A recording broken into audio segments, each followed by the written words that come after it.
A box arrived in the mail today, and there's only one thing to do, and that is to open it up.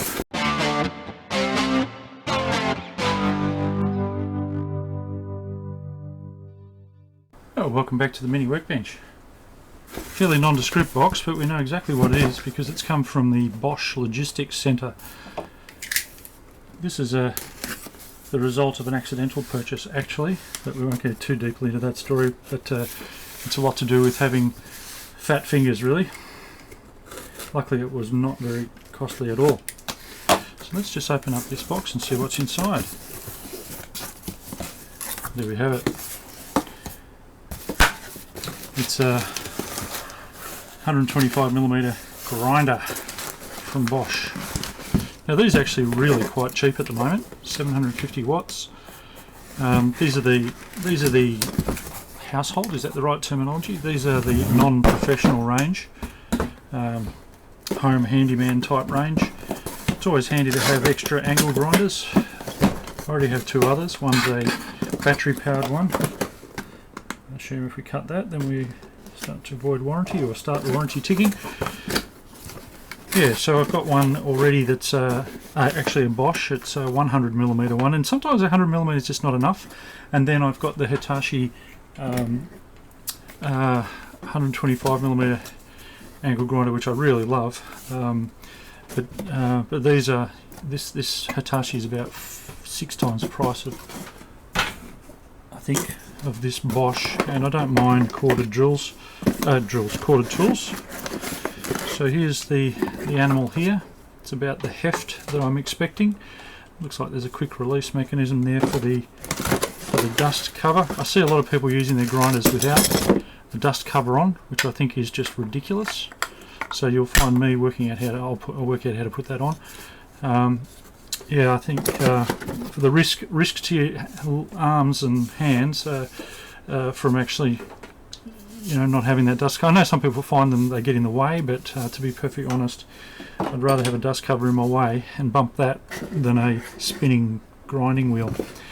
So this is just a quick unboxing of this Bosch UniversalGrind 125mm 750 watt angle grinder. What do we get? We get a handle. We got one of those. We get obviously a spindle and a wrench, spanner, wrench. What else do we get? No grinding discs, and we get instructions. It's basically an angle grinder. The only tricky thing is going to be learning how to put that cover on. It's actually a plastic cover. Underneath that is a metal component to it. It looks like that might come off as well. Anyway, that's probably the thing that I'm going to have to learn about. So plastic cover over there, metal underneath. In there's a sticker that says right and wrong, which you can't see. So yeah, that'll be the bit that I read the instructions for, to work out how to put that on without hurting myself trying to put that on. In fact, I think I can already see that it sort of somehow slots on here. Maybe you press that down, maybe you put that in. No, it doesn't look like it fits. Yes, it does look like it fits. So we've got some sort of lock-in mechanism there. So that's the Bosch UniversalGrind 750 watt 125mm grinder. So that'll come in handy. Essentially what I have is a cutting disc on one grinder, and what I want to have is a wire wheel on another one, and a third one having a grinding disc. So they're the 3 grinders that you probably need, and for the price of this, it's absolutely perfect. I was looking actually at second-hand ones. I was trying to buy one for $30 or $40, but this is just a little bit more than that. It comes with a warranty, and I get to make it dirty rather than someone else. So yeah, as I say, box arrived in the mail, and there's nothing else to do but to open it.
We're back again from outside. First impressions. We've done some cutting.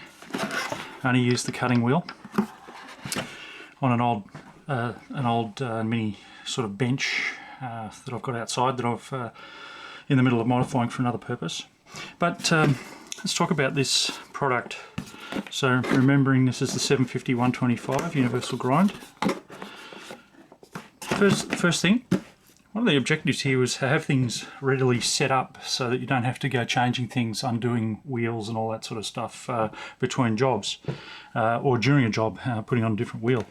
First thing I come into the problem here is you can't put this in its box with a wheel on, in fact also with the guard on. So the box is probably long enough to do that. The cable might be, you know, caught up a bit. So I might have to modify the box a little bit to enable that to drop in there, to actually enable me to put this thing away without having to pull this all off. Now that raises another couple of observations. When I put this wheel on with the spanner provided, you to tighten it, you press the button underneath. So you got to hold underneath, sort of that sort of grip, and on the top, and you see that it's locked in there in that position. Okay. Now I want to pull another turn on it just to tighten it.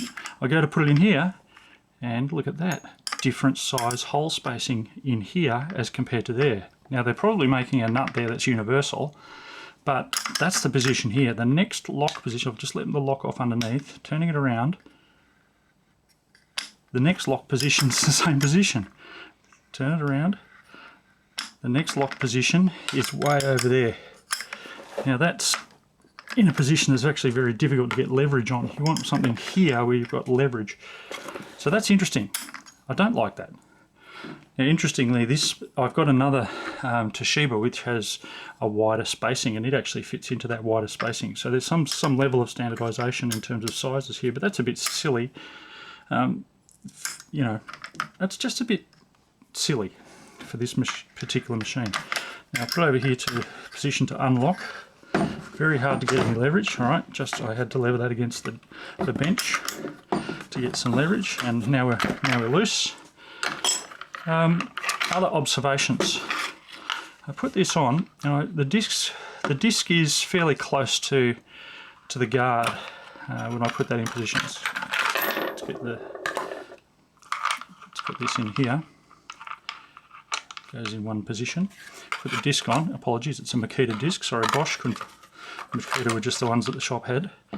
So when that's on there, that's relatively close. Not a lot of clearance.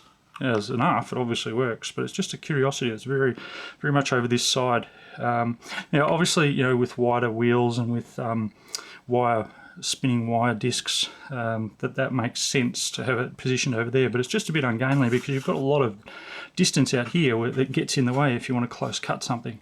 And that was one of the challenges I actually had, is close cutting this. I had to dig in on an angle into the corner of the job to try and chop something off straight. So I found that difficult with this width of cover. Now, interestingly, the metal cover underneath the plastic cover is narrower, and this just, I guess, just pushes off. So let's unclip the plastic cover. Oops, yeah, maybe. Let's unclip the plastic. Yes, plastic comes off. And we've got what we recognise as a more normal cover. So I reckon a lot of people are just going to dispense with this because it just adds bulk and fatness. I'm not going to chuck it out, but dispense with it certainly. Now, in order to get this guard off to put it back in its box, you have to take the wheel off and then undo this little thing. This little positioner, yeah, I think it works well. In the other Bosch grinder I have, it's just a clamp around here with a nut, and it's infinitely adjustable. But this has got enough steps in it. So there's that step. There's, we'll find the next step. That step. That step. So you know, it gives you enough steps, particularly if you're grinding straight up and down like this. But I found that when you're cutting, you're holding the thing like this, and this brings me to another issue. To see the cut, you have to have this in a position probably there, to see the edge of the disc that you're cutting, and that's okay because that's protecting. Obviously with this silly thing off, looks good, but it's silly. Two things, the switch is over here. It's sort of designed for your thumb to be on top, I think, or maybe I should be cutting this way, but then the spark's coming up at me, so I want the sparks to be going down. So the thing, you know, to me, that switch should be here. So that you actually, then I guess the handle's there and that's crossing your hand, yeah. So, you know, there's a few factors in the form factor and the way this is designed. But the switch, I don't like the position of the switch when you're using it as a cutter in a vertical slice sort of position. The other thing about the switch is it's got this thing where you push it in and then it rocks forward. There's two shapes on it. I'm not sure you can see the dimple in there, but that's to push it in to hold it on. Release, forward is on, but rocking that forward turns it on. So you're probably meant to put your thumb there to push forward and then and then roll your thumb forward. I find this is weak. This is only just, you know, you just touch it and it clicks out. And when you're busy grinding away, your hand's in this sort of position. You're trying to guide this, and you just touch that too easily, and you switch yourself off in the middle of a grind with the blade, maybe with the wheel maybe 3/4 of the way into a cut.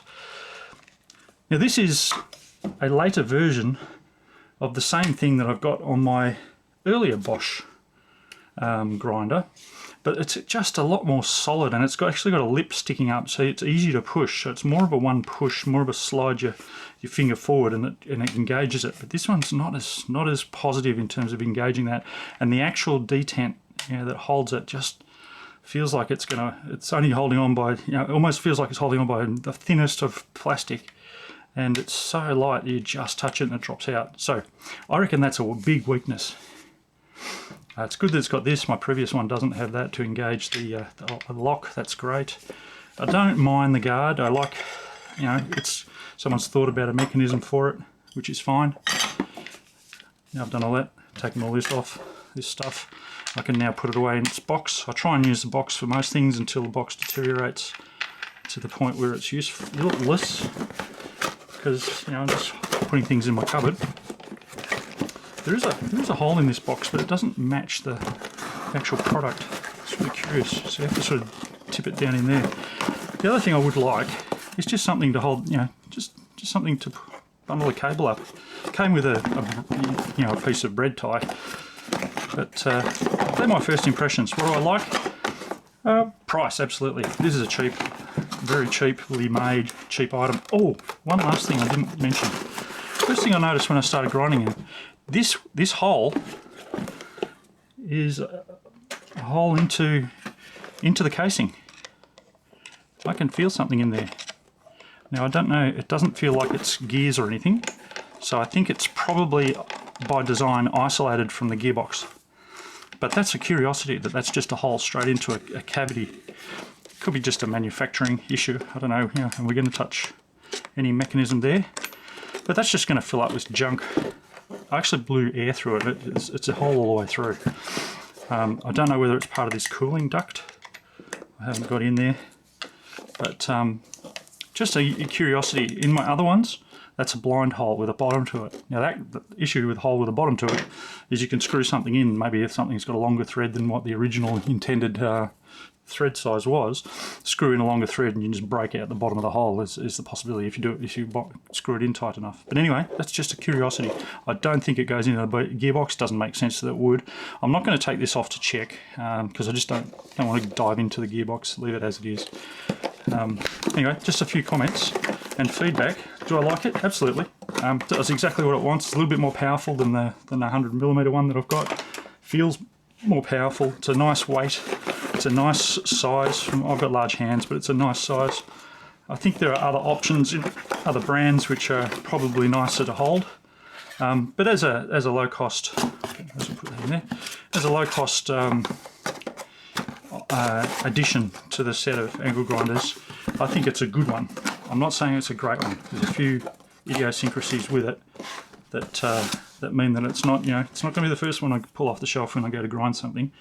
But having said that, having multiple angle grinders is the reason why I got a cheap additional one, and really what I was looking for was a cheap additional one. Do not forget that. So that's the story. Well, thanks for watching. Like and subscribe, even comment on your experiences. Do you have one of these 750 125s? What do you think of that switch?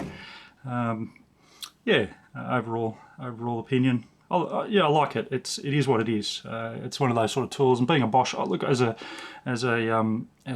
home workshop type tool, I think it's going to be fine for a long time.